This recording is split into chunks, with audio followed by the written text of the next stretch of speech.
Hello and welcome to this week's update, review of the week and what to look for in the coming 5 days. Starting off with the dollar index daily. I said last week that we had a negative that went back below the monthly, and we sort of got a bit of a dip into midweek. I wasn't really that interested in being short the dollar. Lots of reasons why, really, interest rate differentials being one of them. And then from Wednesday we've sort of recovered, and then we've closed back above the monthly level for 2 days in a row. So what it needs now is a daily close above that high from the week before, and then away we go again, and 101.49 would be the target. If we look intraday, what we see is this is a 60-minute chart with the higher time frames, supports and resistances sitting on top of it. And we've broken out of the top here as well, so the really key level below is 96.28, because that represents 3 time frames up to the half day. So on any pullback, that level's really got to hold, but in the short term there is no resistance. We did get signals elsewhere historically, firstly on the euro. So there was a negative signal on Thursday. Wasn't at resistance, but really when you think about it, in the previous 4 days we didn't really get anywhere. We had the end of the downtrend with those diamonds, and we sort of edged higher without really getting any sort of momentum going, and then straight back down again. So that is what I call a divergence as a continuation pattern, and what I mean by that is it's with the trend, and for me the trend is still down. So that is always actionable. And if I go intraday,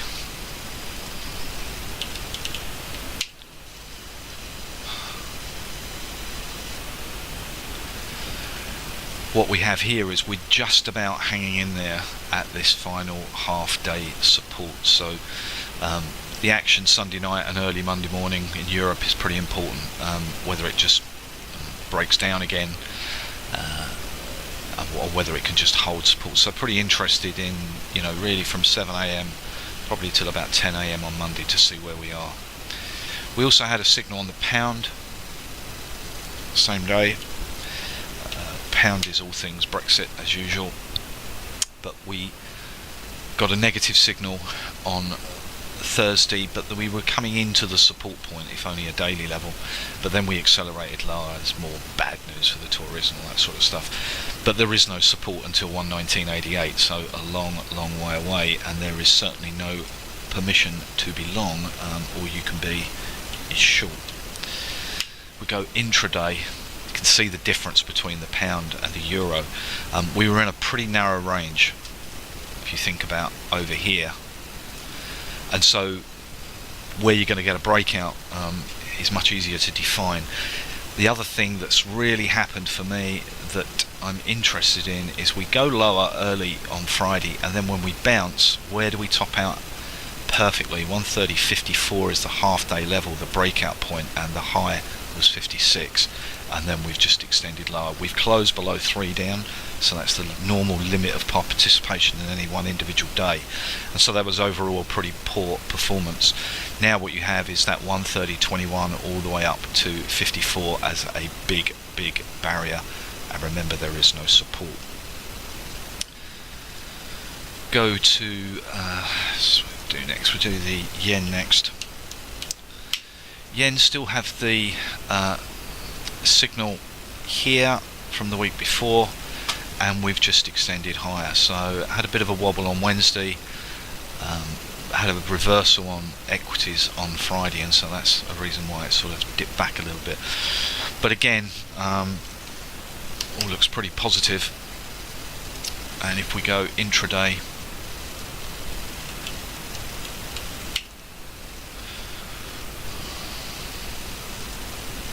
we're sitting right at the top basically. So all time frames are pretty much where the close was, and all time frames apart from the half day is all at 112.94. So that looks pretty positive. Again, early price action is going to be important, and how it moves in relationship to US stocks. I'm just going to quickly do US stocks because there is a connection. between that and dollar yen. Now, we had positive signals on the Nasdaq in the last couple of weeks, but we had this major weekly and monthly zone, extremely powerful and close together, and we moved into that zone on Wednesday and Thursday, and then we've reversed back out of it again, and we've had a negative signal. So keep an eye on that. The Nasdaq is the key to what the US stock market is going to do. Let's go to the Aussie.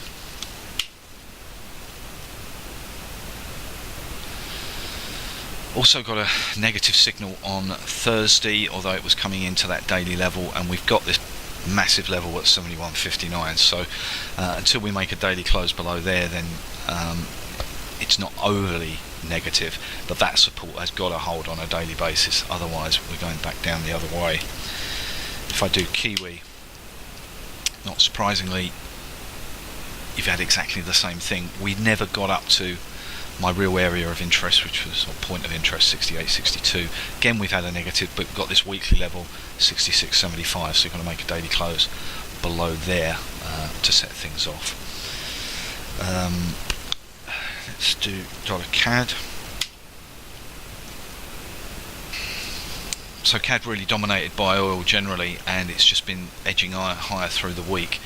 And an important thing, especially for anyone who wants to trade the CAD, is the relationship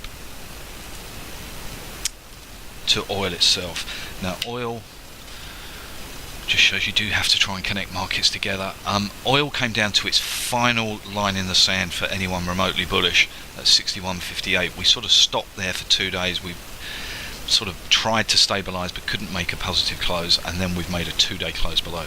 So oil has got no support until 41.30 all the way down here, so a long way away, which lends itself to CAD weakness. So it's worth looking at some of the crosses there. I'm going to do Aussie CAD. It's been rallying pretty strongly, and we've got this incredibly powerful level at 96.01, so not that far away. So keeping an eye on that. It could be that Aussie tends to be more than the driver than the CAD. That's probably what we're looking for. So if the Aussie broke down against the dollar, then be looking for sell signals, possibly an Aussie CAD. Might as well do all the CAD crosses, as oil is so important. So we've had pound CAD, we had the buy signal a few weeks ago, and we've come up to resistance and effectively stopped. Then if we do Euro CAD, not much to report there. Yeah, it's sort of stuck in no man's land. There's some decent levels below. Let's do Euro Pound, because every time it tries to break out of what's been a pretty easily defined range, it can never sustain it. So never interested in the breakout of the euro, which sort of makes the Euro Pound, because it sort of makes sense with what's going on news wise. We've had that signal down there that was at the final weekly support.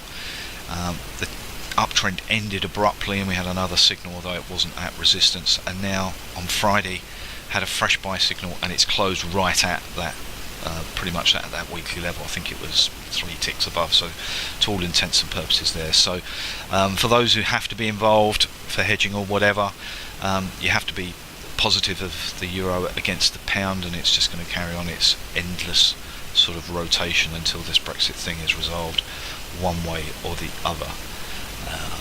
Okay, we'll leave it there. Thanks very much.